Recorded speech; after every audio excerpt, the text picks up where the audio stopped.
বলিউড তারকারা কি তবে প্রযোজকদের রক্ত চুষে খাচ্ছেন? আমির খানের মতো সুপারস্টার কেন বলছেন তারকারা সিস্টেমকে শোষণ করছেন? সম্প্রতি ইমরান খান বলিউডে ফিরেই এক বিস্ফোরক সত্য ফাঁস করেছেন। তিনি জানিয়েছেন, ছবিতে বড় মাপের তারকা থাকলে দর্শক আসে ঠিকই, কিন্তু তাদের অতিরিক্ত চাহিদার কারণে ছবির বাজেট অকারণে দ্বিগুণ হয়ে যায়। উদাহরণ দিয়ে তিনি বলেন, ৩০ কোটি টাকার বাজেটের ছবিতে নায়ক যদি একাই ৪০ কোটি দাবি করেন, তবে ছবি তৈরি হওয়ার আগেই তা পঙ্গু হয়ে যায়।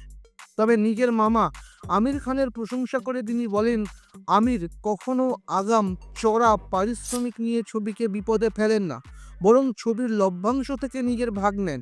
ইমরানের দাবি, তারকাদের উচিত নিজের পকেট না দেখে ছবির ভালো মন্দ ভাবা। আপনি কি মনে করেন, বলিউডের তারকাদের আকাশ ছোঁয়া পারিশ্রমিকই ভালো সিনেমার পথে বাধা হয়ে দাঁড়াচ্ছে? আপনার মতামত কমেন্টে লিখুন এবং সিনে দুনিয়ার আরও খবর পেতে সাবস্ক্রাইব করুন এই চ্যানেল।